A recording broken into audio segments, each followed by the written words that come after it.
How's it going, everybody? Bryan Alvarez here on Wrestling Observer Live. We're going to be here for the next 2 hours talking pro wrestling and mixed martial arts. I am going to be flying solo here for about 10 minutes. Dave Meltzer will be on the line at about 5:15. And then at some point in the second hour, we're going to be joined by Mick Foley talking a bunch of different subjects. I know he's going to be on the Raw show tomorrow night.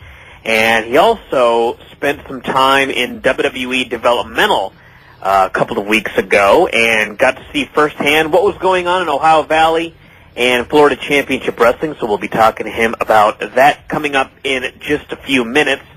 You can call in 1-800-878-PLAY. You can send emails to bryan@WrestlingObserver.com. We'll be taking your phone calls and emails throughout the evening, so anything you want to talk about, pro wrestling or MMA, call in or send an email, and we will talk about it here on the show. I wanted to mention before we get into most of the other news that it was kind of interesting when the show started and listening to the opener done by John McCarthy, and he retired last night. Retired actually may not be the best word. The Clay Guida fight on the Ultimate Fighter finale last night was likely Big John McCarthy's final refereeing gig for the foreseeable future. I think a lot of people expect him to make some sort of return, maybe at UFC 100 or something like that. But that was scheduled to be his final night refereeing. He will be taking a job with the Fight Network. He's got a fancy title, and he will be doing he'll be an analyst for the station, basically, the Fight Network up in Canada. So that was pretty much his final gig as a referee, and it was kind of interesting because they didn't really say anything about it. They just came out there and he did his job, and that was the end of that. So kind of sad in many ways, and we'll talk to Dave about that here in a little while. If you did not see that show last night, the Ultimate Fighter finale, I urge everybody to do so, whether you're a pro wrestling or MMA fan. It was a great show. Even those of you that don't like mixed martial arts, I think that you'd really like that show. Particularly, there were two matches on the show that were just out of this world. The Clay Guida fight with Roger Huerta was maybe the best fight of the entire year, and the J-Rock versus War Machine match was an incredible match as well. And both of them really, it's something you could almost watch if you're somebody getting into pro wrestling, if you want to be a pro wrestler, just to watch the drama of a real fight and a real comeback. In both cases, there was a real comeback, particularly the Clay Guida fight, where he was down, actually he was up in the scorecards, Clay Guida, and Roger Huerta made a big comeback in the third round and knocked him down with a shot and choked him out, and it was an incredible finish to an incredible fight. Just unbelievable. And we'll talk to Dave about that as well, because I know that he loved the show, and it was a winner. Running down a bit of news today, as noted, we were talking about the Ultimate Fighter finale, which aired last night. If you missed the show, it's going to be airing, I believe, this Friday at 9 o'clock p.m. on Spike TV, and then Saturday at 4 o'clock p.m. on Spike TV. So if you missed that show, I urge you to go out of your way to see it. It was tremendous. Tomorrow, of course, is the Raw 15th anniversary show, and this is coming just a couple of days after Raw and USA signed a 2-year contract extension, which is a very interesting story for a number of reasons.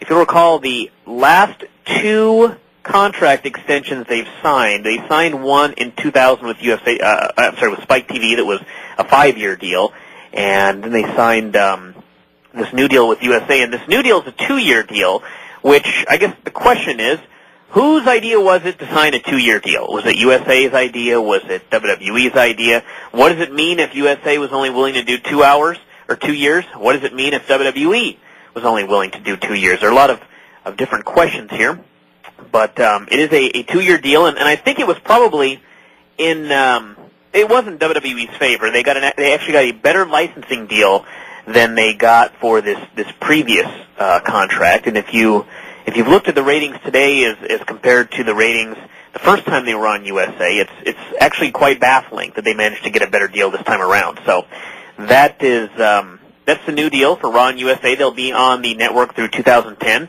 and it is kind of interesting. I don't know if there's anything to this, but it's just interesting to note that the Raw contract with USA ends the year that the TNA contract with Spike TV ends. So there may be another, I guess, a battle between the two stations at some point down the road. for WWE programming, perhaps an effort to play both sides against each other by WWE. We'll find out in 2010, but it is sort of interesting that both contracts come up at that point. The 15th anniversary show tomorrow, it's a big show.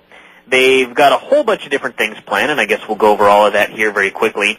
The biggest thing, obviously, is the return of Hulk Hogan, and Hogan has had a lot of issues lately, a number of different issues. Obviously, his son Nick is going to be involved, or he is involved in some legal issues as it regards the crash that left his friend John Graziano in a vegetative state probably for the rest of his life.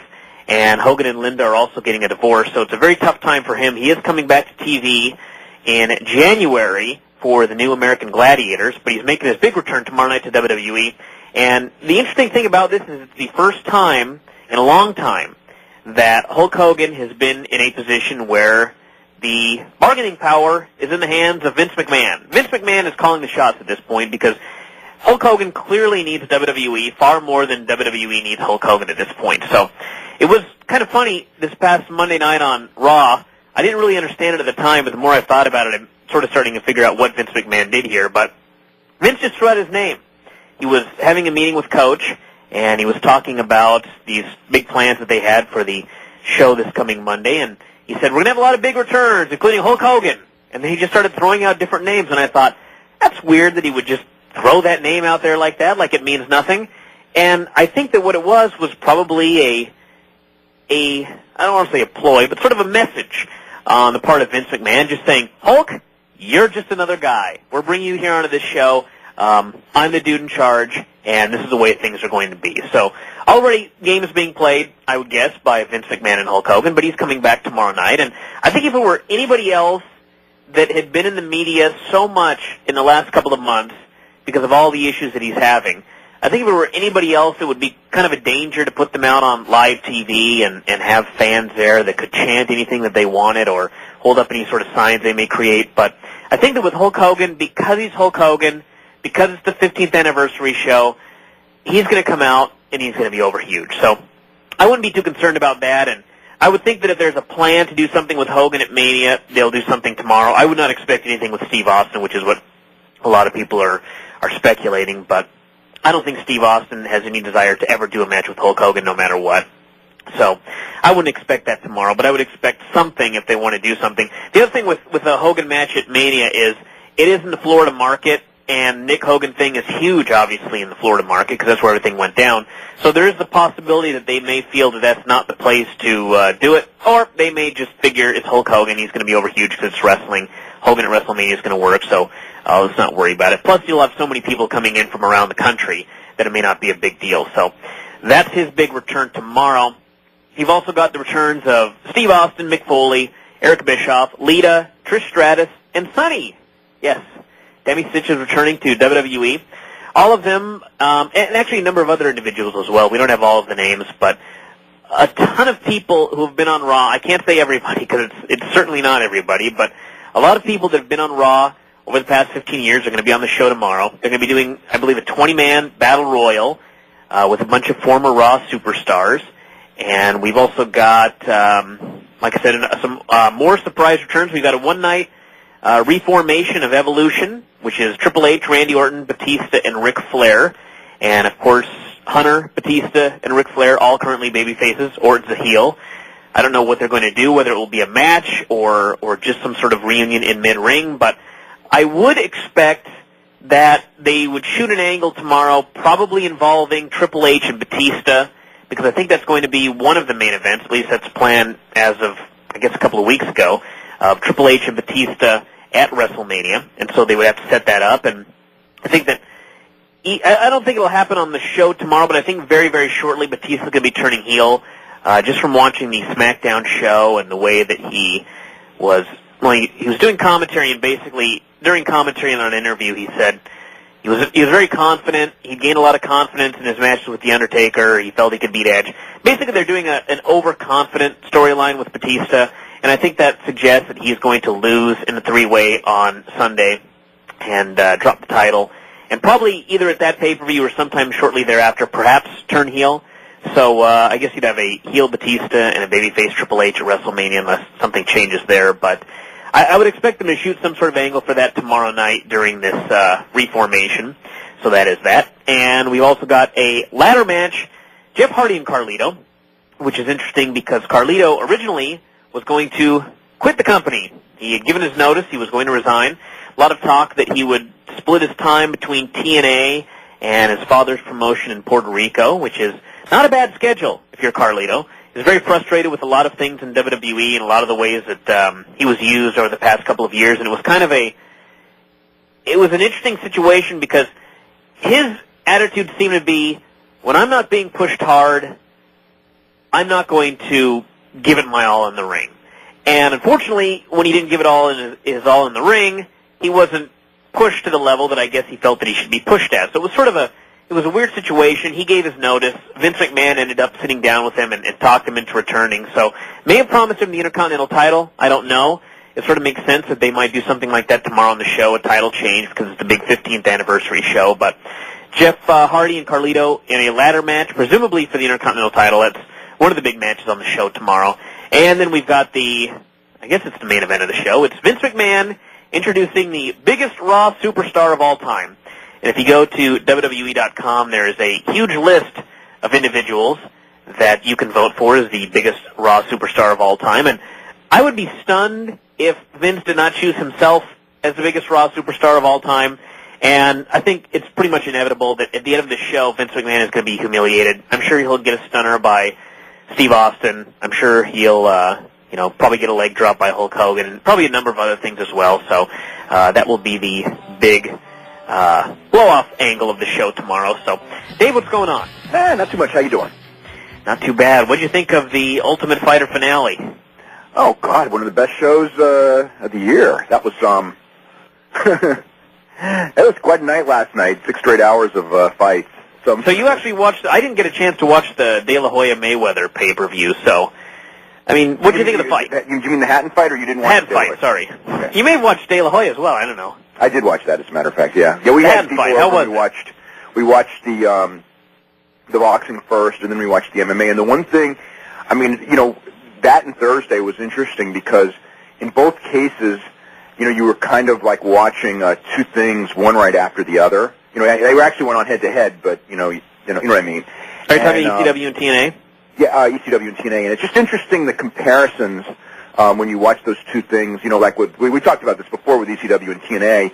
I mean, TNA had the better wrestling. They had the hotter crowd. They basically had bigger star power and all that. Yet when you watch ECW, which is not a good show by any means, after TNA, the one thing is that it really exemplifies the problems of TNA in the sense that when TNA is over, you don't remember anything, and when ECW is over, I mean, there isn't much good, but you do remember everything on the show. That's true.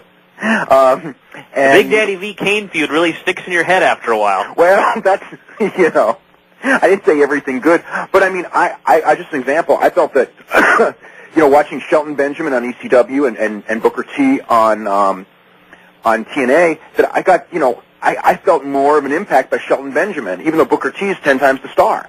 Because Booker T was just a guy in the mix. His wife got more lines than he did. And, he was just one of 5 guys and, on a team. And Shelton Benjamin had, specific promo. You could very clearly see that Shelton Benjamin is being, built for a feud with CM Punk. It's very simple stuff that is, I mean, I don't want to say it's effective, but it's got a better chance of being effective than 50 angles in 2 hours. But so last night, when the boxing was over and we switched to the MMA, I mean, and I had a big group of people over. I mean, it was really interesting about how, and this was the George fight, which is because of when the Hatton fight ended. George Soteropoulos' fight with Billy Miles was in the ring, and it was like, this is so much better than boxing.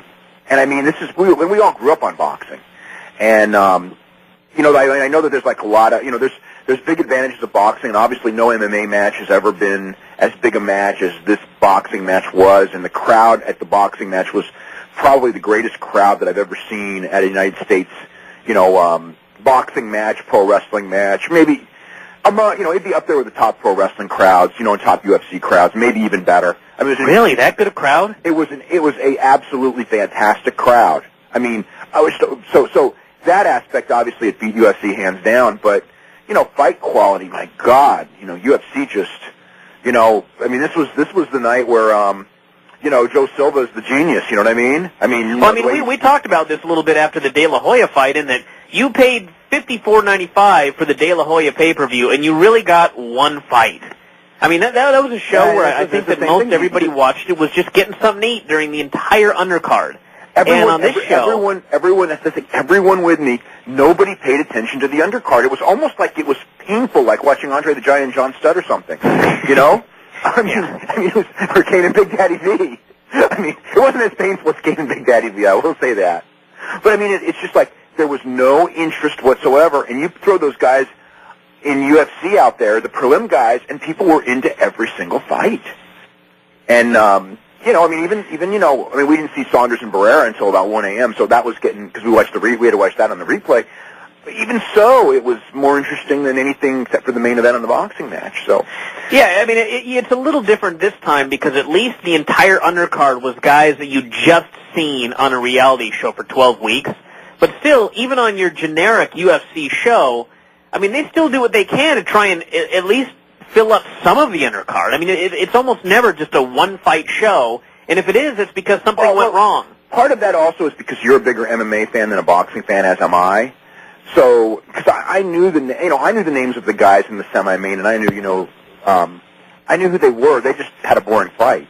Yeah. You know, and I think that's one of the issues right there. And the other thing though is I mean, I had friends over that didn't watch the season of Ultimate Fighter at all, and they didn't know the guys. And you know, I mean, you don't have to know anyone for that J-Rock fight, you know, with War Machine. I mean, that was. You know, I just felt sorry for them because if it was any other night, I mean, everybody would be talking about it like match of the year, and then when it was over, everyone's going like, that was a pretty darn good fight, but, you know, everybody was really talking about the main event when the show was over.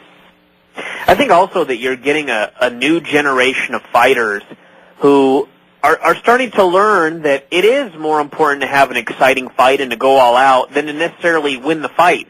Because I really think that if you asked a lot of people today, who won the John Jarrett fight, I'm not necessarily sure that everybody would be able to immediately give you an answer. They would just remember that it was an awesome fight. Mm-hmm. Personally, I thought that the guy who came off of the show last night as the biggest star was Clay Guida, not Huerta. I just thought he had so much. You know, he's got something. I mean, I just see he's got a look, and he's got the way he acts and everything like that. And then when it was over, it was almost like. You know, like watching in Japan does this one very well, where you have, you know, kind of the underdog, and he's winning, and he's winning, and he's winning, and in the end, he goes against a veteran who's, you know, he's not going to beat, but he just gives you this, like, this ride where, you know, I mean, Ric Flair used to be real good at this when Ric Flair was a champion in the 80s, you know, where he'd give the challenger the whole match, and you just know what's happening, and then at the end, you know, he pulls it off. And it's a great story, you know. I mean, it was real, but it was a great story. And I just thought Clay Guida in that role he was just tremendous. And I felt so bad for him. I never, you know, get that kind of a feeling watching a fight where, you know, it's like the guy loses, and I guess you feel bad for the guy who loses, but that's the fight team. But this guy, it was like when it was over, it was like I just wanted to see a rematch. I wanted to see him, you know, fight again against any, you know, whether it's Frankie Edgar or Tyson Griffin, or you know, I mean, anyone, the top guys at 155. I would have rather seen Clay Guida get a title shot than Huerta. You know, even though, you know, the way they do things, that's, you know, he's 2-3 in UFC, he's not getting any title shots soon, but he's also, even though he's 2-3 in UFC, I will guarantee he's going to be on a regular rotation of fighters, you know, for the next year or so off of that fight. Yeah, I would think at least a year, maybe even 2. And I think that. I don't think you should take too much away from Roger Huerta because obviously, you know, he won, and he hung on through 2 rounds, and you know, there wasn't anything fluky about it. He beat the guy, so he won clean, and he has showed a lot of guts coming back from, you know, just being, you know, mystified for 2 straight rounds, and, you know, just not getting anything off, and he didn't get broken mentally, and that guy carried a fast pace on him, and I think that. You know, the other good thing is I think Roger Huerta, you have to say he shut up critics.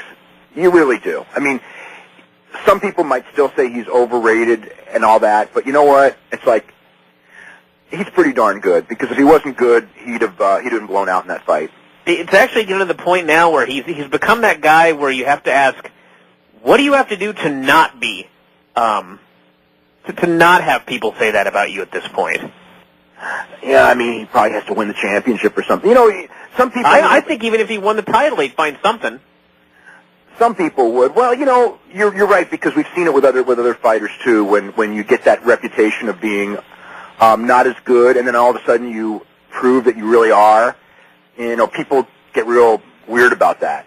And you know, I mean, we're just somewhat going to face that. But you know, I mean, he's the real deal. And I mean, yeah, he was given you know, and he was given easier opponents coming in, and they want to market him, and you know, they want him to be the big star when they go to Mexico. We know all that, and it's like, to me, it's not his fault that he's marketable. You know what I mean? It's like, you know, I mean, there's some people that get mad because certain people do get that, and that's the nature of the fight game. It's the nature of it's the entertainment world. You know, it's in every entertainment event. Some guys are just going to have something where the promoter feels that they are marketable in a certain way, and you're going to try to push them. And you shouldn't hold it against them, because those are the guys who carry the business more than the guys who may be more talented. Because, you know, we both know talent, you know, whether it's in any of the endeavors we talk about, talent is a very small part of it. You know, it's better to be that guy that everyone remembers than to be that guy that no one remembers, who's, you know, but very good at what he does. But is really good at what he does, you know, and is technically the best out there. You know, it's better to be some guy, you know, that, you know, look at what Tank Abbott makes. He's a complete bum, but everyone knows his name, you know, so... Yeah. I mean, we've been talking about that. We'll talk about that one forever, you know, because that's just the nature of... It's an unfortunate nature, because I think sports fans don't like it, but it's an unfortunate nature of what the entertainment industry is, and it's, you know, this is entertainment. It's not pure sports, because if it's pure, it can't survive as pure sports. If it did, all these IFLs and EXCs and everybody would be surviving just because people want to see fights. They want to see people they know, and they want to see names. It was actually the John Copenhaver-Jared Rollins fight that as soon as it was over, I thought, God, that right there was pro wrestling. You had a guy called the War Machine. You had a guy called J-Rock. They had a fantastic battle. You had one guy it looked like he was nearly unconscious with exhaustion, and he made a huge comeback and won. And I was just like, wow. I mean, that right there that was awesome. It was, I mean, the whole fight was great, but the finish, I mean, my God, in both fights. But that one, because, you know, he took those knees and everything, and I thought, you know, you know what I mean? It was like, okay, he was finally done, and then he ended up winning. But that's one of the real pluses of, you know, the fight game in this sport especially, is anyone can win, and a guy can be, you know, we've seen it many times, a guy can be on the verge of losing, and 10 seconds later he's just won the fight. Dave, your thoughts on the 15th anniversary show tomorrow? I'm sure it'll be interesting. I think it's going to be too much McMahon's, but, you know, we're going to get a bunch of nostalgia stuff, and I presume that you know, we'll get enough good wrestling and hopefully enough good promos and a lot of star power, and, you know, probably too much star power. I remember when they did one of the season opening shows a couple of years ago. Maybe it was the first show when they were on USA. And I thought, or actually it wasn't the first, it was one of the anniversary shows. And I felt the same way I kind of feel with this one, in the sense that they should, instead of doing it all in one show, if they spread this stuff out in like 10 shows, you'd have 10 good shows. You know, but that's not the way they're going to do it. The one thing I thought also interesting is the show that they're going to make the most money on this month is Armageddon.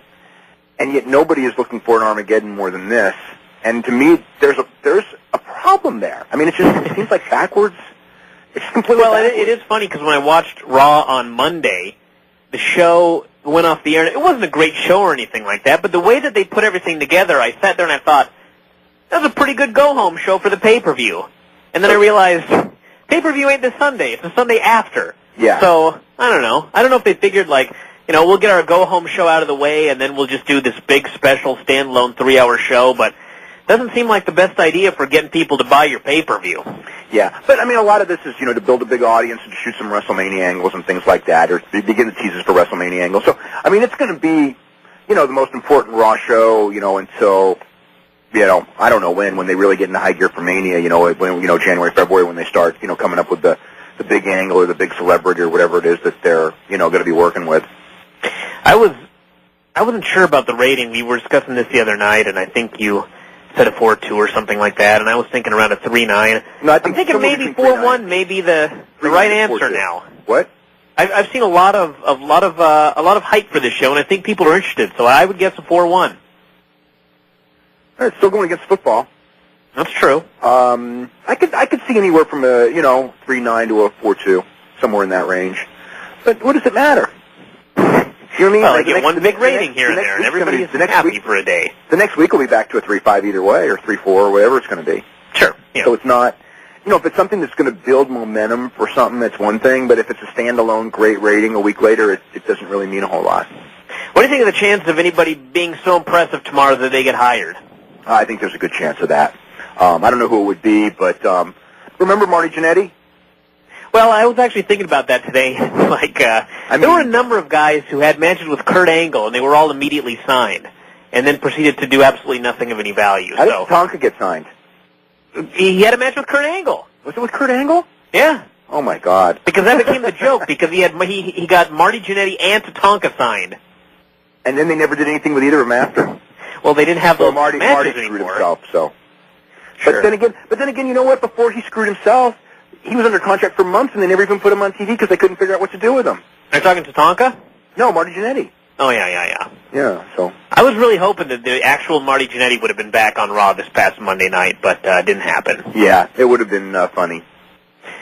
We are going to go to Ray in Toronto, who actually wants to talk about Raw. So, Ray, what's going on? Hey, guys, how's it going? How you doing? Not too bad. I wanted to ask now, if we're talking a possibility of Hogan maybe building something to WrestleMania, you think they may try and do that Hogan Big Show thing again? You think he might be on Raw tomorrow as well to shoot something with Hogan? I don't think Big Show's going to be on tomorrow. I mean, I suppose it's possible. As far as if Hogan comes back and wants to work with Big Show, would Big Show come back? Yeah, Big Show will do whatever Hogan asks. So if that's what Hogan wants, kind of a year too late in that one, but it's someone Hogan's comfortable with, and it's someone Big Show's comfortable with, who, he can come back, and, working with Hogan, it's not going to ruin his back any worse. Yeah, I could easily see that happening, yeah. Okay. Anything new on Big Show doing boxing? Big Show was training for boxing. I don't think he's ever going to box. That's just my gut from knowing people who know him. He might. There was a lot of things. Hogan was actually tied into that. I think one of the reasons that the promoters were offering Big Show so much money was the idea that Big Show would box and Hulk Hogan would be his manager. And if Hulk Hogan's going back with Vince McMahon, that makes that not happen. So it's kind of double crosses the boxing people that were with Big Show, which wouldn't be the first time Hogan's done something like that. Anything else, Ray? Yeah, I saw on that Ron Killing said on his MySpace that him and TNA have come to a mutual understanding of his release, and he wants to go back to his old stomping grounds. Mm-hmm. Is that back to WWE or somewhere else? AAA. AAA. If WWE wants him, he'll go there. If they don't, then he'll go to AAA. That's kind of what's up with him. Okay, thank you. What do you think after the last couple of days about the new 2-year deal with WWE and USA? I didn't expect him to go anywhere else, so I don't really think much about it. It just keeps everything the status quo. I mean, USA wants to be the #1 rated cable network. You take WWE out of the picture, and you're fighting for #1, and probably not. With WWE, you're pretty much, I don't say guaranteed because TV's, there's no guarantees in the TV business, but you're in a lot better shape when you've got that 52 weeks of doing, whatever the number is going to be, a 3.5 to a 4.0, rating. Did 2 years surprise you? Yeah, I guess that would, just because of the brevity of it. You would think that if you were, in something like this, you want to get it over with, and you don't want to, like all the WWE's previous deals I mean, this USA deal was a 3, and then they come back with a 2. But before they were always going with 5s. So Yeah. I would have thought, if you're going to do an extension, 5. But I'm not sure which group, got cold feet on the years. So, but yeah, I guess mildly surprised that if you're going to do an extension, it was only 2 years. I would think it would have been the WWE side that would have said 2, just because when I guess they mentioned that the licensing deal that they got was actually better than the ones they have now. So it would seem weird for USA to give them a better deal than they have now, but only go 2 years. Well, here's the deal. That ends in 2010. I believe that TNA's deal, does it end in 2010? I think it's September of 2010. There you go. So maybe WWE is looking for this thing to end when TNA's deal ends, and then they can... Or just play both sides. And then play both sides, and perhaps if they play both sides, get the deal they want from Spike, they end their competition at the same time without buying them. Yeah. TNA's not going. I don't see USA taking TNA, and I don't see another network taking TNA. And they may, I can't say that, but probably it'd be difficult. So that may be there may be a method to that madness, and that may be it. And then Spike, the idea that Spike would have both WWE and UFC at that point. I think that Spike would love that kind of a tag team, because then Spike's going to be a top 5 network all of a sudden, which which they obviously will not be without WWE.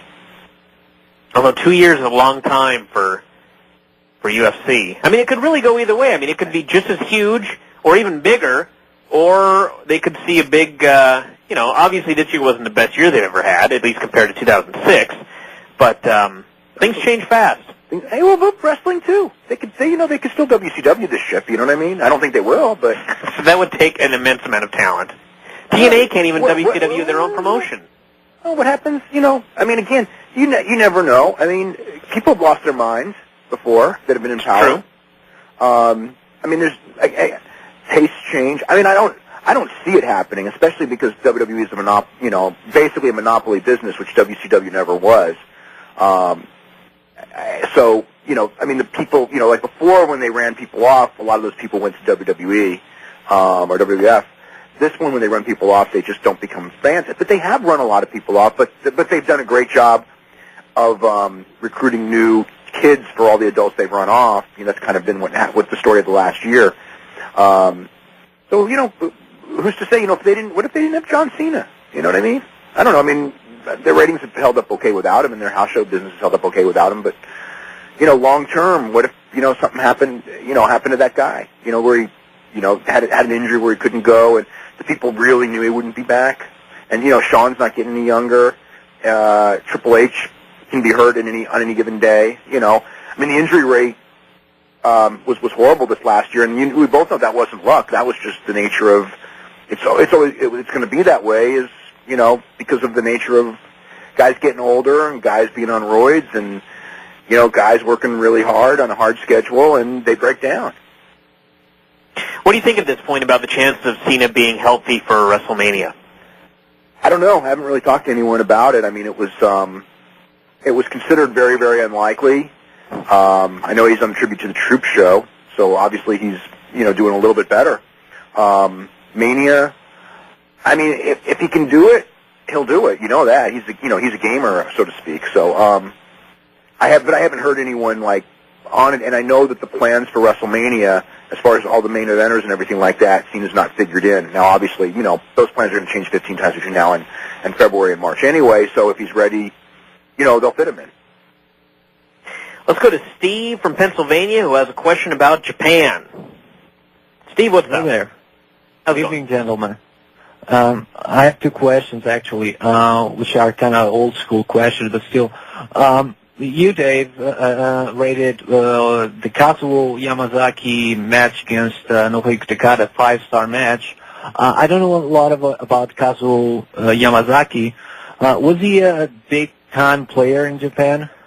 Well, that match was I saw that match live 23 years ago, and it was just a different style, and it was so incredible live. I don't know that it would look great on tape. I haven't watched the match in 23 years on tape. I doubt it would hold up now. But in the building that night, I mean, they were doing a whole, UWF was doing a completely different type of wrestling, and the place was just going crazy for it.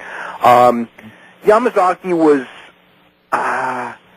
he had some good stuff over his career, with New Japan and everything, and he was never a superstar, but he was the kind of a guy who had, he had points in his career where he was pushed and did well and had a lot of good matches, both in the various UWFs and later UWFI, and then later in his career with New Japan. He, was certainly a star, never a superstar. But I mean, with him and Takada, they kind of started together, and we always knew Takada was really going to be the superstar, but at that point in time, they were kind of, considered even, so to speak. And Takada obviously had the charisma and the look and everything, and outshined him and became the, when in the UWFI days in particular, became the real superstar, where Yamazaki was just another guy on the card.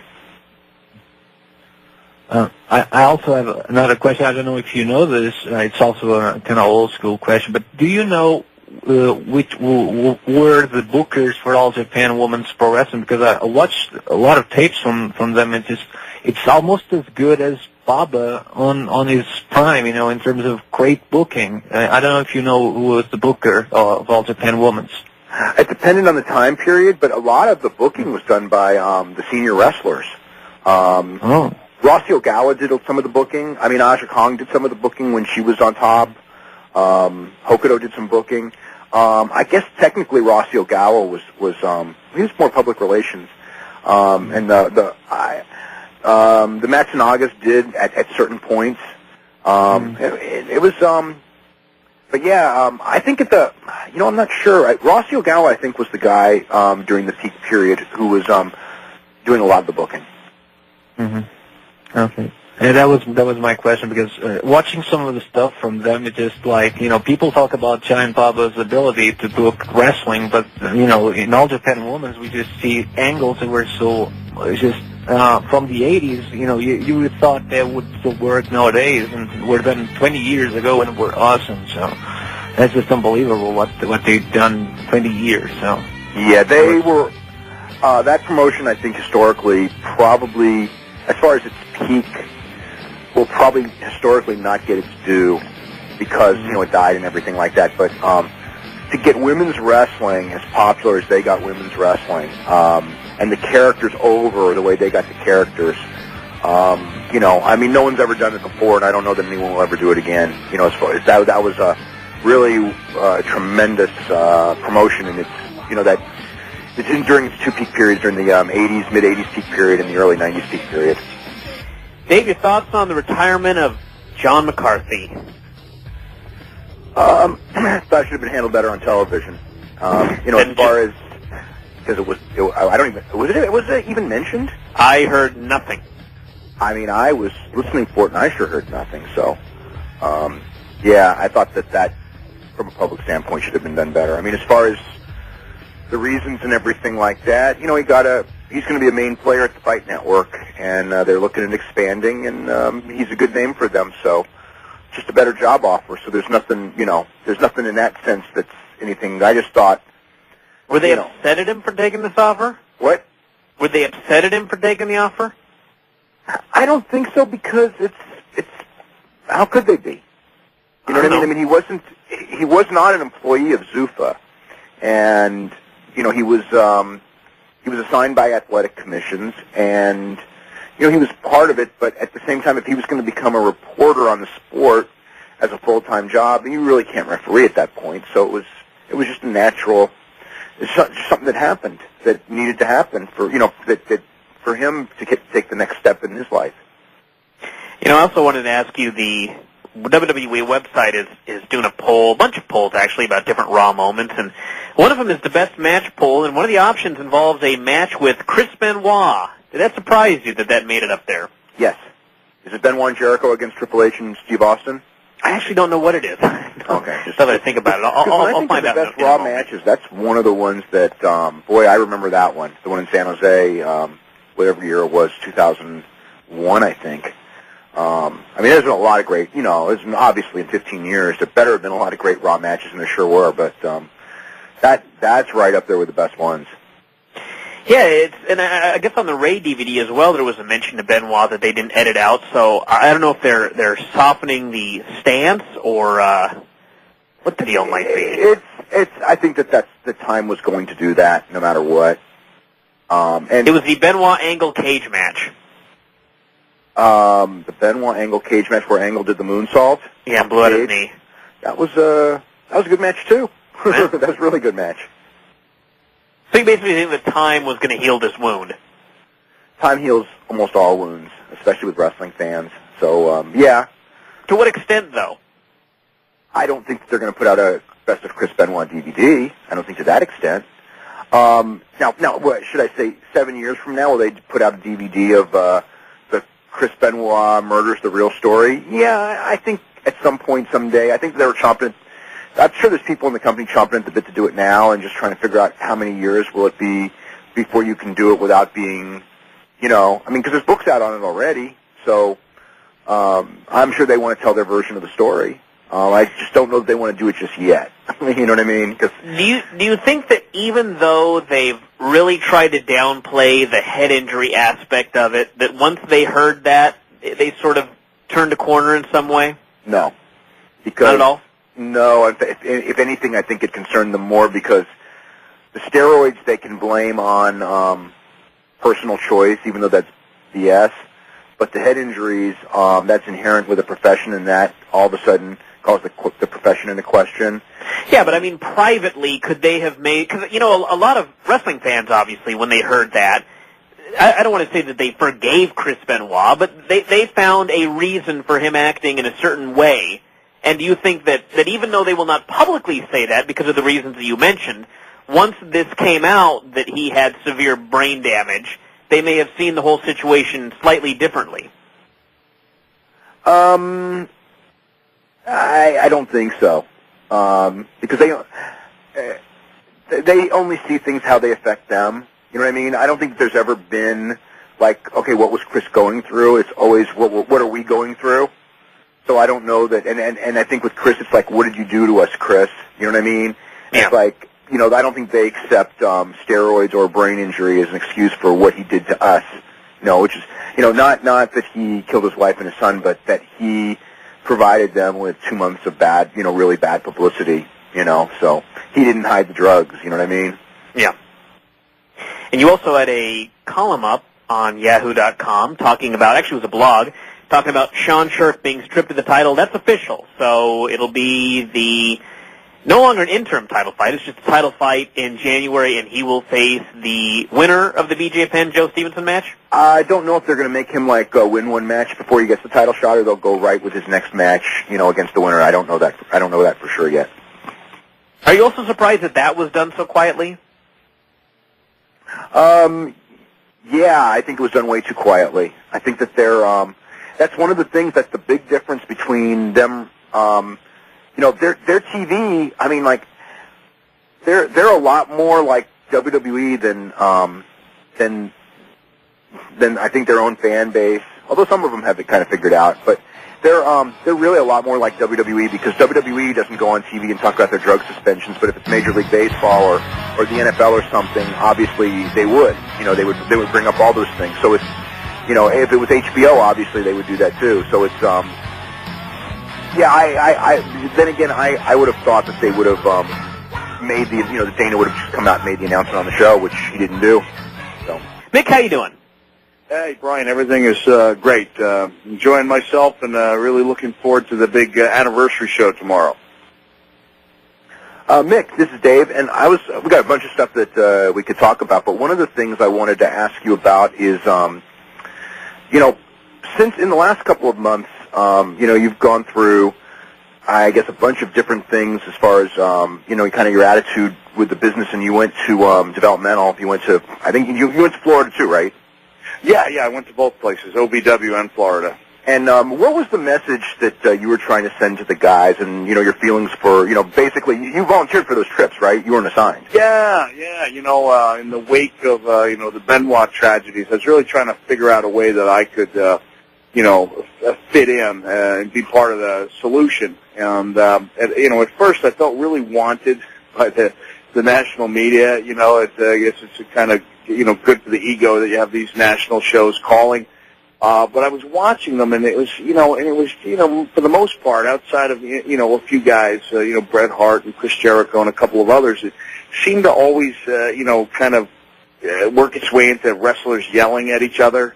And it seemed like so many of the guys were, you know, just caught up in that, you know, two-word catchphrase, you know, roid rage, that I would watch shows, and I just got the feeling that, you know, there's got to be another way to contribute. And I thought, you know, maybe we need some guys who have some experience talking to some of these younger guys about, you know, maybe being a little bit more realistic with their expectations, not just from what they can get out of the business, but from what they can expect, you know, when the business is over. Because I was really drawn by the statistic of not just how many guys had died, you know, under the age of 45, but how many of them had you know, committed suicide. And I thought, man, is your life ever really that bad that you need to, you know, put an end to it? And I think for some guys, I guess the answer was yes. If they don't do certain things, they don't have realistic expectations, and if they don't realize from the onset that, you know, there is life after wrestling, and unless you really mess up, you know, it's worth living. So I don't, you know, pretend to have all the answers, and in a lot of cases, I was probably saying things they'd heard before. But I think, you know, when it comes to advice, sometimes it's a matter of hearing a lot of different things, even if they're the same things from different sources, and maybe eventually some of it sinks in. So, you know, I had asked John Laurinaitis, you know, from, I don't know, maybe from about 2 weeks after the Benoit situation, if I might be able to go down and talk to developmental. And I finally got a chance to do it, and really was glad I did. I felt like people, you know, I felt like people knew that I, you know, was really legitimate in my concern for them, and, you know, I wanted them to know that it wasn't something I was being paid to do, and it wasn't something I was even being asked to do, but it was something I felt strongly about going and talking with them about. You know, one of the things on that, I mean, you know, you brought up the thing about the suicides, and a lot of that comes, I think, you know, it's a really, you know, there's I don't know what it is, but there's that you know, you're performing in front of all those people, you're getting that adulation, and you know, you've gone through the ups and downs. I mean, can you? I mean, you know, you had a family, and I mean, you're not that type, but could you see, like, when, you know, your career was winding down, or you were afraid it was winding down, where you could see the emotions of it being really hard to, at least hard to deal with? You know, it was not easy to deal with, but I was really fortunate that I had other things that I wanted to do. And, you know, the book, Have a Nice Day, had really opened up some doors for me. And even if that hadn't happened, you know, I you know, it was kind of given that, you know, the door to being part of the creative team was open. And so I had some things to fall back on. I think, you know, I really felt bad when, you know, when I found out, you know, that, you know, Chris Benoit had never had another job. He'd never done anything, that this was all that he knew, and it wasn't as if he'd branched out and, you know, and made contacts in the entertainment world and, you know, or had anything else that he was looking forward to. And I think part of the problem is, you know, guys can't help but complain when they're on the road, because that's just kind of the nature of what guys do. You know, I can't imagine guys driving several hundred miles without complaining about something. And I think they don't realize, you know, what a kind of a cool world is. I don't mean to paint it as like it's a perfect place, whether it be WWE, WCW, or any, you know, group that travels and puts on a lot of shows, but it is this kind of wild, wonderful world, and I think people find out when they get out of it that, hey, maybe it wasn't as bad as we thought. And I'm trying to come up with this example. I used it a few weeks ago. I didn't quite hit the nail on the head, but it was, you know, I was thinking about, like, Dorothy in The Wizard of Oz, you know, when she finishes up, there's no place like home, there's no place like home. But I think if you're Dorothy, a few weeks after being home, you realize that, you know, cleaning up the hog pen with Hickory and Zeke is probably not going to stack up to, you know, singing with the Munchkins and killing wicked witches and meeting wizards. And in a sense, I think that's what, you know, the wrestling world is. It's this, you know, unbelievable place. You know, some of it's, you know, terrible, but a lot of it's wonderful. And I think when guys get out of it, after having complained about it, you know, their entire careers, they probably, I mean, I can't imagine somebody looking back on it and not thinking, at least in part, that it was, you know, it was some of the best times of their lives. So what was some of the advice that you gave them, and how receptive were the guys to it? You know, I think they were receptive. I'm not sure, you know, I don't know if it changed any lives or not, but, you know, there's three main things I was talking about. And as I'm saying that, I'm trying to think of what the third one was. I know one of it was, you know, drug use, and the second one was about, you know, planning for the financial future. And I think the third one was just kind of appreciating just how hard they'd worked to get there, and the idea that, hey, if some, you know, this is not baseball where if you hit 300, you know, you've got a job. I mean, this is you know, kind of subjective, and sometimes it depends on one person's whim. And I would tell them, listen, I say, you know, Vince may be the smartest guy I've ever met, and I'm not just saying that because he pays me. I've always felt that way. I said, but keep in mind, when I got there, the biggest the biggest stars in the company were supposed to be Mark Merrow and Mark Henry.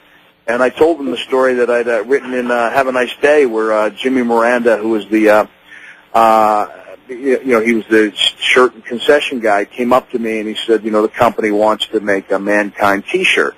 And I saw a list. There was like 30 items, and under Mankind they had a shirt checked off. But right next to it was Barry Windham as a stalker, and he had like 15 items checked off. And Mark Henry had every single item you could imagine. You know, they were looking to market Mark Henry in every way possible. And while I was having this conversation with Miranda, Stone Cold Steve Austin walked up and he said, hey, Miranda, I'm a T-shirt with Stone Cold. And Jimmy Miranda kind of got flustered.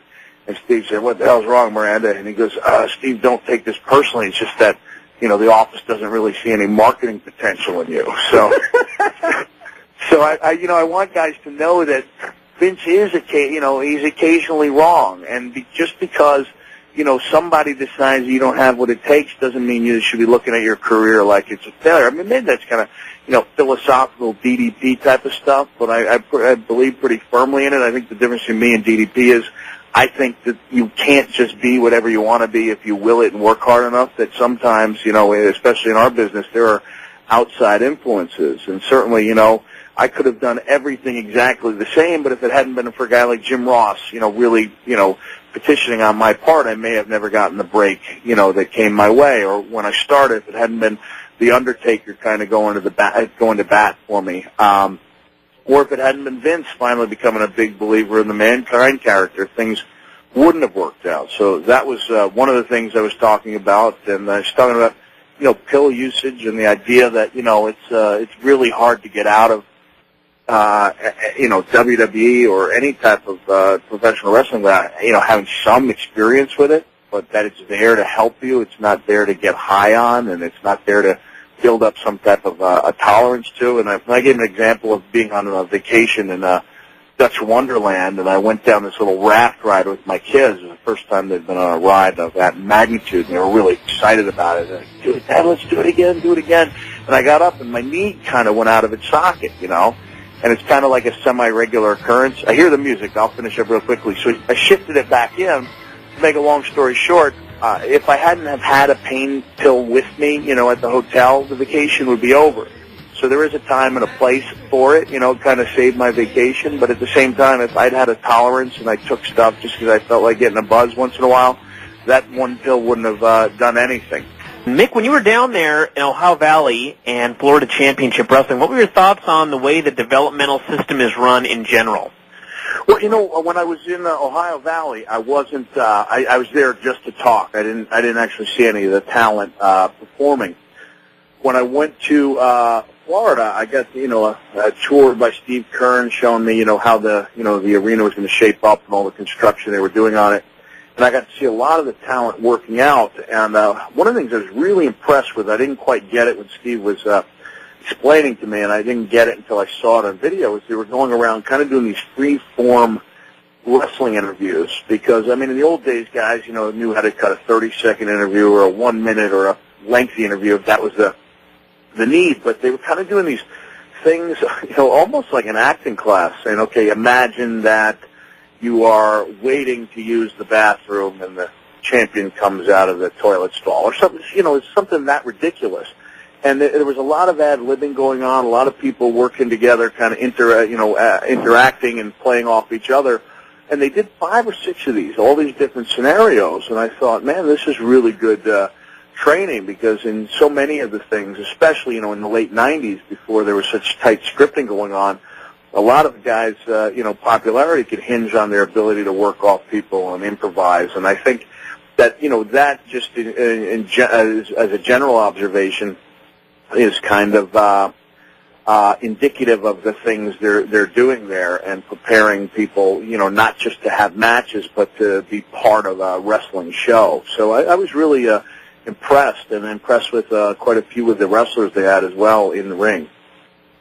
Now, one thing that you said to me a little while ago is that you were, I guess, at first when you found out, or your last match with Jonathan Coachman, right, you were talking that it might be the last match of your career, and if it is, you're okay with it. Whereas at one point maybe you weren't. Yeah, I've done a complete 180 on that, because I think I did one interview since that time, and I was like, it completely ruined it, because I'd had that match at Vengeance, the 5-way, and I thought, I'm not going to go out and say, hey, that may have been my last match ever, but my feeling was, what, if that was my last match, then it was, it was a good match, it may be a very good match, not a great match, not something that people remember forever. But the odds of me being in a pay-per-view main event again are kind of minuscule, and I thought, that's not a bad way to go out. And then I had to open up my mouth when I was in Philadelphia, and I told Vince that, hey, I was going to be coming by the Nassau Coliseum with my kids, because, my 4- and 6-year-old, they like some of the wrestlers, like Big Daddy V, for example, and they've only been, sorry about that, they'd only been with me one other time to a show. So I showed up, and it turned out, I thought they were kidding when they said they have a match for me. And I had this match with the coach, which if those of you didn't see, you don't need to see. And I left there, and I thought, I ruined this whole last match scenario. Now I can't live with the fact that my last match was against Coach with a leprechaun as the referee. But the more I thought about it, the more I looked at, I realized how special it was to have all 4 of my kids at a show for the first time and to actually be wrestling on the show. And I looked out, and my kids were in the second row. And, my older kids, they were kind of proud, but they'd seen me wrestle a lot, when they were younger. My 4-year-old was just beaming, and my 6-year-old was booing me. And with the hornswoggle.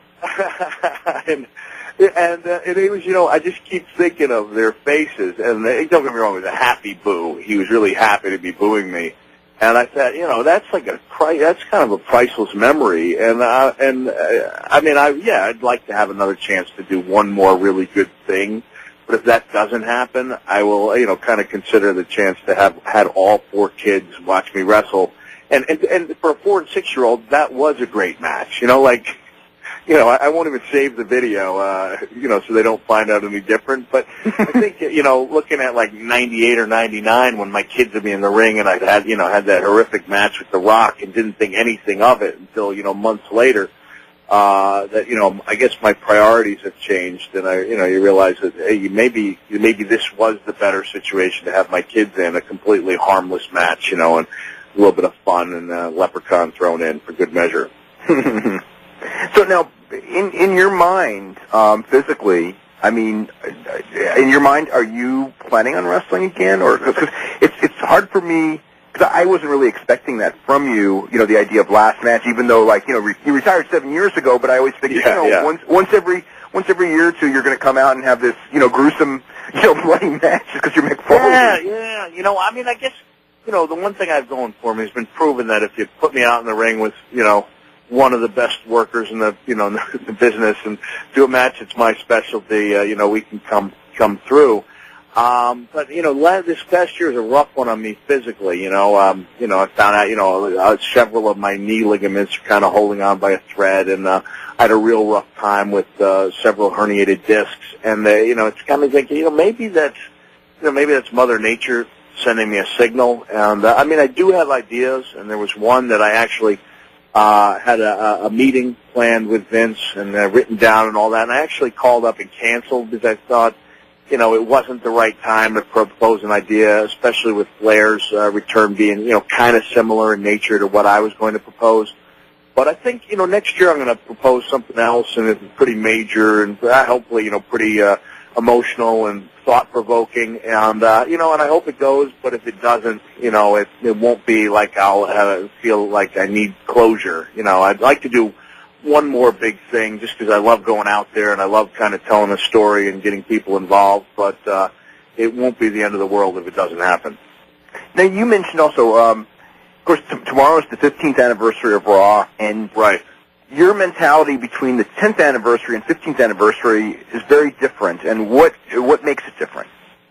Oh, man, maybe I've changed a little bit over the last 5 years, and, you know, I'm not quite as rebellious as I was, and you know I was still mad, you know, this past spring when I thought they didn't do as much with the book as they could have, and I'll really be the only guy to ever go down in literary history or wrestling history to be told that they don't connect with the fans at a time when my book was number 6 on the New York Times list. So I felt like I kind of got a bad deal there, but you know it's kind of, I'm flattered to be named, you know, in this, you know. If they're naming four people and it's Stone Cold and it's Austin and it's Trish and it's me, that's, you know, it's pretty good company to be in. And, you know, even over the last several months, you know, when The Rock would say things and he'd be very complimentary towards me, and even when I'd, you know, look at, you know, stuff that Stone Cold has said and guys, you know, who to me were, you know, way above who I was in the ring, that they kind of think, you know, of me as a peer, it's pretty flattering. So I'm just glad to be invited, and, I realized if I were to no-show the 15th year anniversary, that there probably would not be an invitation coming to the 20th year. I think I ruffled a couple feathers by turning down the invite last time. You know, one of the things that you're doing right now is now you're selling a lot of your merchandise. You're opening up kind of a store. I mean, what's the story on all that? Yeah. You know, I wanted people to know that's legit stuff. I'd had all these things. You know, I was like a compulsive collector of career memorabilia, and a lot of it, you know, would end up at, you know, kids I met through, you know, Make-A-Wish and different groups. You know, like I wanted people to have my stuff, and I realized it meant more to other people than it would to me. Like, I need probably one box of things. Like, I need one pair of Cactus Jack tights 30 years from now to look back on. I don't need 3 or 4, and you know, I need a couple of bloody Wanted Dead or Alive shirts. I don't need 10. And I just, you know, I always had this feeling that people might actually want something I had, even if it was not even a wrestling item, even if it was like a children's, you know, videotape. Like, because I know when I was a kid, if Thurman Munson, the Yankee catcher, had given me a T-shirt, I would have thought it was the greatest thing in the world. And so we put some stuff out there, and kind of it felt good to prove my 13 or 15-year-old wrong. They're like, oh, nobody's going to want your stuff, Dad. And it turns out that there are people who want it. And even though some of the game match use stuff has been a little pricey, the people are really thrilled, and the feedback's been really flattering. I think we've got like 100% feedback and some really nice things being said. So there is some stuff out there, and it ranges in price, you know, from a very, you know, very reasonable, you know, 8x10 or action figure to stuff that is, you know, kind of expensive. And I'm not allowed to auction it for my contract, but I am allowed to sell things. So if anyone wants to look at a unique gift item, that's I think you go on eBay under the Mick Foley, or just maybe Mick Foley Wrestling Store. I don't know, because I don't have that computer know-how. But it is out there, and it is real stuff. And if someone's looking for a unique item, it's I don't know. I'm pretty proud of the fact that you know, everyone's happy with what they're getting. I got a question for Bryan, and it's kind of on this. Do you think, as a professional wrestler, because I've noticed this, that wrestlers would be much happier without computer know-how than having it? I think it really depends on the wrestlers, but I just think that some wrestlers would be better off if they didn't have the internet. Mick, I've got a 2-part question here. Somebody in email wants to know, the WWE 24/7 Legends show, are you guys allowed to say pretty much whatever you want, or are you given any sort of limitations about what you can talk about? No, absolutely nothing. Okay, that's answer to one of them. So that's the easy answer there. And the second one is, I wanted to hear the story about Taz and Kurt Angle, you just told this, I think, this month, when Taz was first coming to the company and he was going to have the match with Angle at the Royal Rumble. Jeez, I don't think Kurt wants this story being talked about. He's kind of embarrassed that it ever happened. But, I don't know what's showing on Legends right now, but the truth is, I mean, I guess they have the ability to edit something if they really aren't happy with it. But I know in an upcoming thing, there was a conversation got pretty heated with me and Michael Hayes. Really? Concerning the whole, Vince is dead angle. And I couldn't use words strong enough to explain how much I hated it. And I used some of those words to Vince directly, and it got pretty heated. And I hope they keep it in its entirety. But I really enjoy the concept that it's just supposed to be guys. It's supposed to give the fans like the ability to eavesdrop on conversations that wrestlers might have if they were sitting around a bar. So I do enjoy doing it, and it's fun. And one of the things I liked, several months ago was listening to actually Eric Bischoff giving his take on the Monday Night Wars. And from what I understand, he was a lot more open. Not that he wasn't open in his book, but I think part of the problem with working with a writer is a lot of what comes out depends on the rapport with that a wrestler or a wrestling figure has with their writer. And in this case, maybe it was a better forum for him to express his views and to be really open. So I hope I get invited back to all those things because I only live like an hour and a half from the office. And as far as the Kurt Angle story, I guess Kurt had a concern that Taz was going to try something on him, during Taz's debut at the Garden. That was when I did the match with Triple H at the Royal Rumble. And Kurt, like I said, I don't think he wants this being said, because last time I talked to him about it, he couldn't believe that this conversation even took place, but he kind of pulled me aside and he asked me what to do if Taz tried something on him. And I just kind of said, Kurt, I think you're an Olympic gold medalist. I said, I don't know. And I'm not putting Taz down at all, but it just didn't. First of all, it wouldn't occur to me that Taz would try something. And the second thing is that, I thought Kurt was, able to handle just about anybody in the world, including Taz, if that did happen. But he was, he was really concerned. And it's funny. Maybe somebody put the paranoia in his head. You never know. People playing a rib on him. You know what I mean? Yeah. He was new in the business at the time. Yeah, he was pretty new, and it may have been a simple thing with guys kind of stirring the pot, which is not unusual. But sorry about that. I'm having dinner at a friend's house.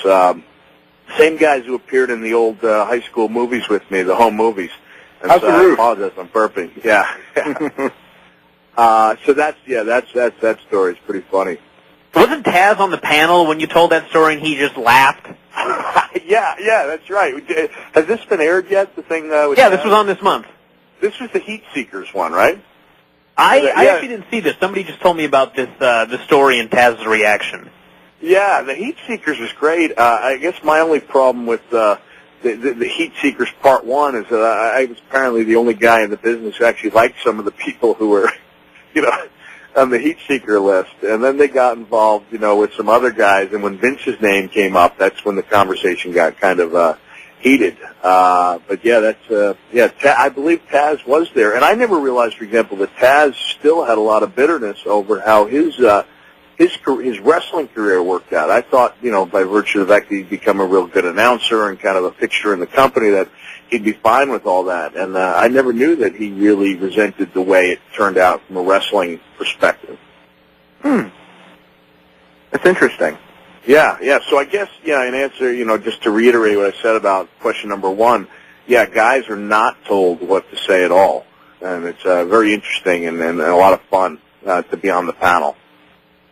It changed your views on Eric Bischoff, didn't it? Yeah.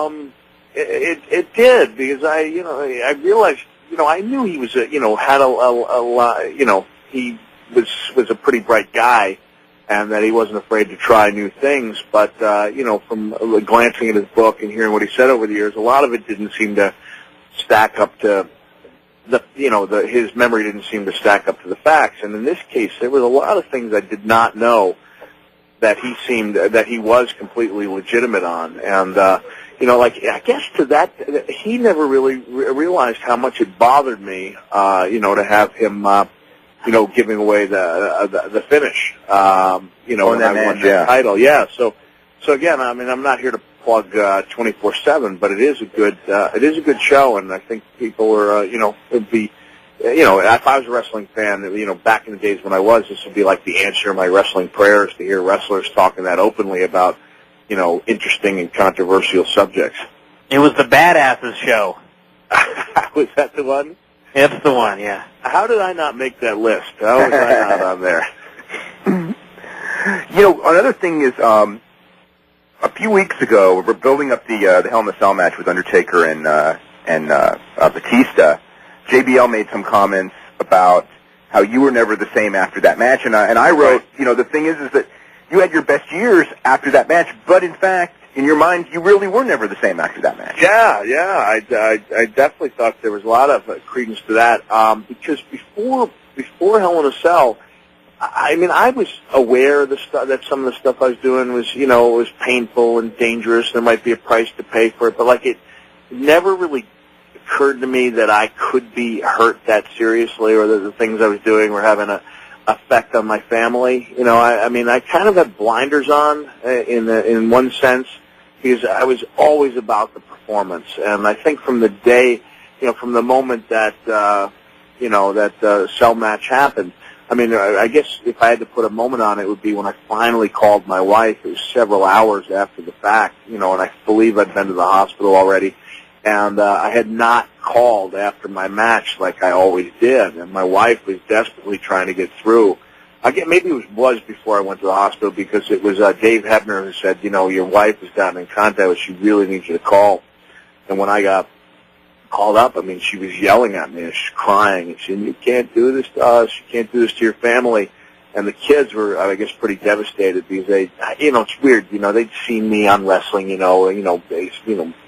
selling and getting hurt, but it just, I guess, hit home. It was so much more realistic than anything they'd seen, that they were pretty torn up. And it was within a couple days that we were looking at different houses and, cheaper houses, and it was the first time I really started thinking about doing something else after wrestling. So maybe in that sense it was positive. But from that point on, I think wrestling was more of a business, where, we had that great streak, for like a year and a half, where almost every building was sold out even before the card was announced. And I remember I'd go out, and it was no longer about, I'm going to have the best match possible, I'm going to try to, be this, steal every show I'm on. It was about, there's 20,000 people out here, and I need to do what I can to ensure that I can be out there tomorrow in front of another 20,000. And I guess maybe it had something to do with the fact that the money really picked up around that time. But I think that had it not been for Hell in a Cell, I still would have been under the illusion that I was, unstoppable, at least, for a little while longer.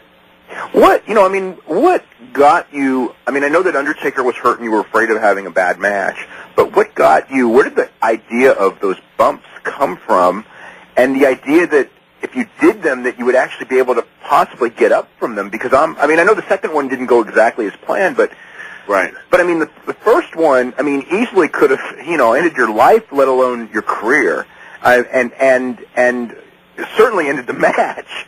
And yet, the match planned out. Yeah. What gave you the confidence to take that bump, I guess, is another way to ask it. Well, let me go back. I'll quote my wife. This is in dealing with the matches I had in Japan. This is I think specifically after the Kawasaki Dream, which is now, forever known as the death match. When she said, Mick, can I ask you a question? I said, yeah, sure. She goes, couldn't you have picked a different mentor? Talking about the influence Terry Funk had on me. And I remember being up in the office. The only time Terry and I were ever at the office together is a lot of fans don't know that WWE wrestlers aren't very often in the WWE offices. But we both happened to be there, and we were working out at the WWE gym, and I had this match coming up with The Undertaker. And I was really worried because I was not a cage match wrestler. And at that time, I just, I thought of the cage as like a bigger, the cell as a bigger cage. And I guess since then, everyone's kind of realized it has kind of like a life and an aura of its own. But there'd only been one other match. And Terry and I watched it at the offices, and it was Shawn Michaels and The Undertaker. And they just tore the house down, and Shawn was, you know, about 70 or 80 pounds lighter than I was and a much better athlete, and a guy that was, you know, seemed like a more natural matchup inside a cage. And I just looked at that, and I said, Terry, I said, what in the world am I going to do? And he said, Cactus, I think you ought to start the match on top of the cage. And we kind of laughed, you know, we both kind of laughed about it. And then I looked at Terry and said, I think I could do it. And I remember saying, like, you know, and he realized I was serious. And then we came up with the scenario that, you know, hey, and then after you're thrown off, you know, maybe you climb back on top of it. I think that may have been the point where we were still joking around and saying, hey, Cactus, maybe afterward you can climb back on top of that cage. And that's the point, I think, where I said, I think I can do it. And that's kind of where the seed was planted. But had it not been for Terry Funk suggesting that ridiculous scenario, I never would have gone through it. I don't think it would have ever entered my mind, and you know, my whole career would have turned out differently. We have about 90 seconds left, so we're going to very quickly go to Bryan in New Hampshire, who has a quick question for Mick. Bryan, what's up? Hi, Mick. Big fan of yours. I was wondering, when you were down in Florida, if there were any particular guys that stood out to you, and you remembered anything about the kid they ran a vignette for on ECW this week, Kofi Kingston? Mick, did you hear that? I don't know if we've lost Mick Foley or if we've lost myself. Dave, are you there? I'm here, yes. Apparently we've lost Mick. Maybe we lost Mick. Yeah, I don't know. You know, yeah, they're bringing in Kofi Kingston, and I saw him in OVW. He was only there a couple of weeks. He spent most of his time in the Atlanta and the Florida promotion.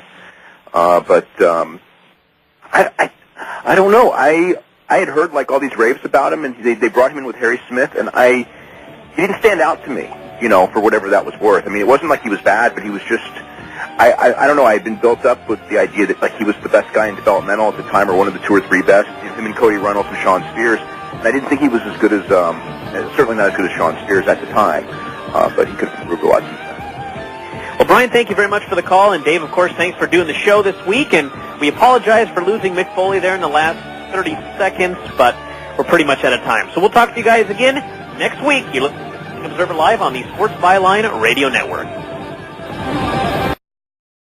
How's it going, everybody? Bryan Alvarez here on Wrestling Observer Live. We're going to be here for the next 2 hours talking pro wrestling and mixed martial arts. I am going to be flying solo here for about 10 minutes. Dave Meltzer will be on the line at about 5:15. And then at some point in the second hour, we're going to be joined by Mick Foley, talking a bunch of different subjects. I know he's going to be on the Raw show tomorrow night, and he also spent some time in WWE developmental a couple of weeks ago and got to see firsthand what was going on in Ohio Valley and Florida Championship Wrestling, so we'll be talking to him about that coming up in just a few minutes. You can call in 1-800-878-PLAY. You can send emails to bryan@WrestlingObserver.com. We'll be taking your phone calls and emails throughout the evening. So anything you want to talk about, pro wrestling or MMA, call in or send an email, and we will talk about it here on the show. I wanted to mention before we get into most of the other news that it was kind of interesting when this show started and listening to the opener done by John McCarthy, and he retired last night. Retired actually may not be the best word. The Clay Guida fight on the Ultimate Fighter finale last night was likely Big John McCarthy's final refereeing gig for the foreseeable future. I think a lot of people expect him to make some sort of return, maybe at UFC 100 or something like that. But that was scheduled to be his final night refereeing. He will be taking a job with the Fight Network. He's got a fancy title, and he will be doing... he'll be an analyst for the station, basically, the Fight Network up in Canada.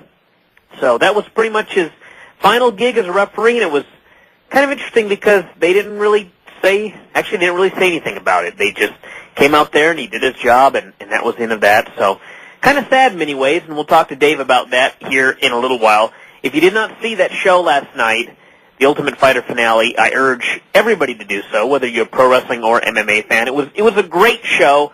Even those of you that don't like mixed martial arts, I think that you'd really like that show. Particularly, there were 2 matches on the show that were just out of this world. The Clay Guida fight with Roger Huerta was maybe the best fight of the entire year, and the J-Rock versus War Machine match was an incredible match as well. And both of them really, it's something you could almost watch if you're somebody getting into pro wrestling, if you want to be a pro wrestler, just to watch the drama of a real fight and a real comeback. In both cases, there was a real comeback, particularly the Clay Guida fight, where he was down, actually he was up in the scorecards, Clay Guida, and Roger Huerta made a big comeback in the third round and knocked him down with a shot and choked him out, and it was an incredible finish to that. Hulk Hogan has been in a position where the bargaining power is in the hands of Vince McMahon. Vince McMahon is calling the shots at this point because Hulk Hogan clearly needs WWE far more than WWE needs Hulk Hogan at this point. So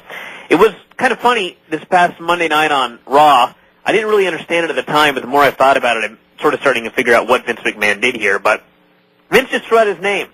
He was having a meeting with Coach, and he was talking about these big plans that they had for the show this coming Monday, and he said, we're going to have a lot of big returns, including Hulk Hogan. And then he just started throwing out different names, and I thought, that's weird that he would just throw that name out there like that, like it means nothing. And I think that what it was probably I don't want to say a ploy, but sort of a message on the part of Vince McMahon, just saying, Hulk, you're just another guy. We're bringing you here onto this show.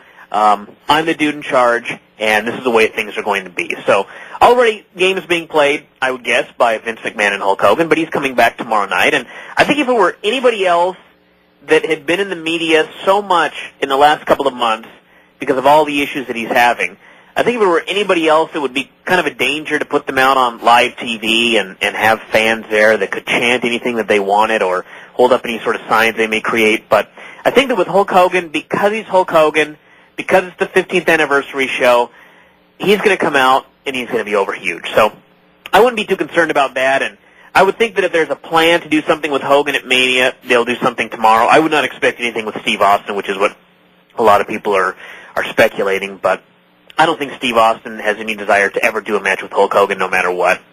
So I wouldn't expect that tomorrow, but I would expect something if they want to do something. The other thing with a Hogan match at Mania is it is in the Florida market, and Nick Hogan thing is huge, obviously, in the Florida market because that's where everything went down. So there is the possibility that they may feel that that's not the place to do it, or they may just figure it's Hulk Hogan, he's going to be over huge because it's wrestling. Hogan at WrestleMania is going to work, so let's not worry about it. Plus, you'll have so many people coming in from around the country that it may not be a big deal. So that's his big return tomorrow. You've also got the returns of Steve Austin, Mick Foley, Eric Bischoff, Lita, Trish Stratus, and Sunny. Yes, Demi Stitch is returning to WWE. All of them, and actually a number of other individuals as well. We don't have all of the names, but a ton of people who have been on Raw. I can't say everybody because it's certainly not everybody, but a lot of people that have been on Raw over the past 15 years are going to be on the show tomorrow. They're going to be doing, I believe, a 20-man battle royal with a bunch of former Raw superstars. And we've also got, like I said, some more surprise returns. We've got a one-night reformation of Evolution, which is Triple H, Randy Orton, Batista, and Ric Flair. That will be the big blow-off angle of the show tomorrow. So, Dave, what's going on? Not too much. How you doing? Not too bad. What did you think of the Ultimate Fighter finale?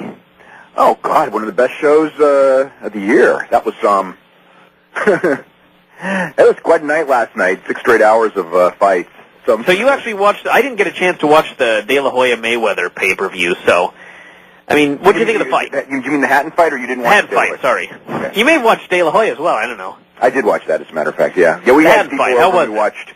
We watched the boxing first, and then we watched the MMA. And the one thing, I mean, you know, that and Thursday was interesting because in both cases, you know, you were kind of like watching two things, one right after the other. You know, they actually went on head-to-head, but, you know what I mean. Are you talking ECW and TNA? Yeah, ECW and TNA. And it's just interesting, the comparisons when you watch those two things. You know, like we talked about this before with ECW and TNA. I mean, TNA had the better wrestling. They had the hotter crowd. They basically had, bigger star power and all that. Yet when you watch ECW, which is not a good show by any means, after TNA, the one thing is that it really exemplifies the problems of TNA in the sense that when TNA is over, you don't remember anything, and when ECW is over, I mean, there isn't much good, but you do remember everything on the show. That's true. And Big Daddy V. Kane feud really sticks in your head after a while. Well, that's, you know, I didn't say everything good, but I mean, I just an example. I felt that, watching Shelton Benjamin on ECW and Booker T on TNA, that I got, I felt more of an impact by Shelton Benjamin, even though Booker T is 10 times the star. Because Booker T was just a guy in the mix. His wife got more lines than he did. And, he was just one of 5 guys and, on a team. And Shelton Benjamin had, specific promo. You could very clearly see that Shelton Benjamin is being, built for a feud with CM Punk. It's very simple stuff that is, I don't want to say it's effective, but it's got a better chance of being effective than 50 angles in 2 hours.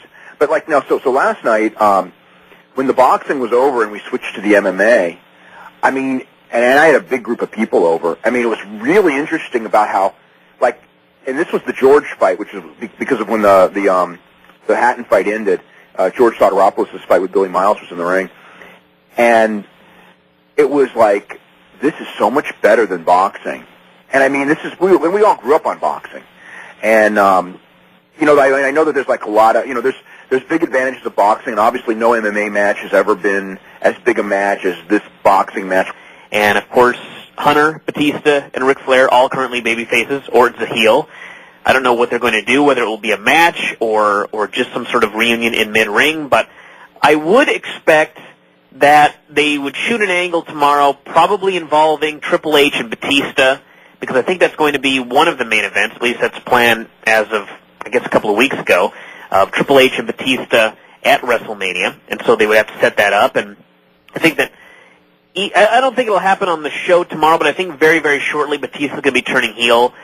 Just from watching the SmackDown show and the way that he was doing commentary, and basically during commentary and on an interview he said he was very confident. He gained a lot of confidence in his matches with The Undertaker. He felt he could beat Edge. Basically, they're doing an overconfident storyline with Batista, and I think that suggests that he's going to lose in the 3-way on Sunday and drop the title. And probably either at that pay-per-view or sometime shortly thereafter, perhaps turn heel. So I guess you'd have a heel Batista and a babyface Triple H at WrestleMania unless something changes there. But I would expect them to shoot some sort of angle for that tomorrow night during this reformation. So that is that. And we've also got a ladder match, Jeff Hardy and Carlito, which is interesting because Carlito originally was going to quit the company. He had given his notice. He was going to resign. A lot of talk that he would split his time between TNA and his father's promotion in Puerto Rico, which is not a bad schedule if you're Carlito. He was very frustrated with a lot of things in WWE and a lot of the ways that he was used over the past couple of years, and it was kind of it was an interesting situation because his attitude seemed to be, when I'm not being pushed hard, I'm not going to give it my all in the ring.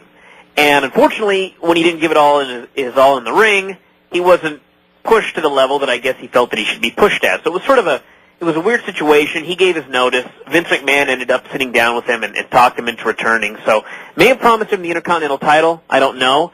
It sort of makes sense that they might do something like that tomorrow on the show, a title change, because it's the big 15th anniversary show. But Jeff Hardy and Carlito in a ladder match, presumably for the Intercontinental title. That's one of the big matches on the show tomorrow. And then we've got I guess it's the main event of the show. It's Vince McMahon introducing the biggest Raw superstar of all time. And if you go to WWE.com, there is a huge list of individuals that you can vote for as the biggest Raw superstar of all time. And I would be stunned if Vince did not choose himself as the biggest Raw superstar of all time. And I think it's pretty much inevitable that at the end of the show, Vince McMahon is going to be humiliated. I'm sure he'll get a stunner by Steve Austin. I'm sure he'll probably get a leg drop by Hulk Hogan, and probably a number of other things as well. So an incredible fight. Just unbelievable. And we'll talk to Dave about that as well, because I know that he loved the show, and it was a winner. Running down a bit of news today, as noted, we were talking about the Ultimate Fighter finale, which aired last night. If you missed the show, it's going to be airing, I believe, this Friday at 9 o'clock p.m. on Spike TV, and then Saturday at 4 o'clock p.m. on Spike TV. So if you missed that show, I urge you to go out of your way to see it. It was tremendous. Tomorrow, of course, is the Raw 15th anniversary show, and this is coming just a couple of days after Raw and USA signed a 2-year contract extension, which is a very interesting story for a number of reasons.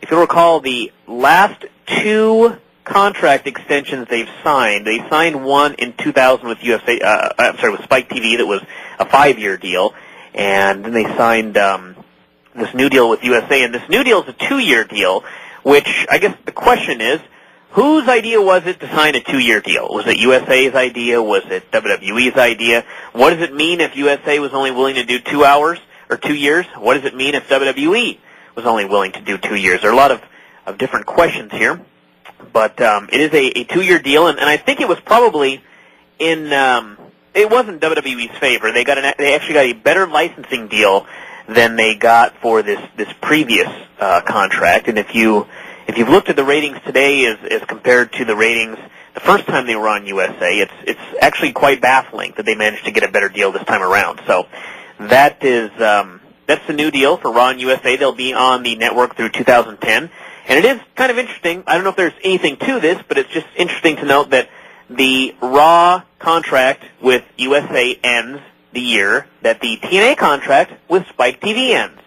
So there may be another I guess, a battle between the two stations at some point down the road for WWE programming, perhaps an effort to play both sides against each other by WWE. We'll find out in 2010, but it is sort of interesting that both contracts come up at that point.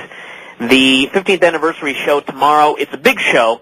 They've got a whole bunch of different things planned, and I guess we'll go over all of that here very quickly. The biggest thing, obviously, is the return of Hulk Hogan, and Hogan has had a lot of issues lately. Number of different issues. Obviously, his son Nick is going to be involved, or he is involved in some legal issues as it regards the crash that left his friend John Graziano in a vegetative state probably for the rest of his life. And Hogan and Linda are also getting a divorce, so it's a very tough time for him. He is coming back to TV in January for the new American Gladiators, but he's making his big return tomorrow night to WWE. And the interesting thing about this is it's the first time in a long time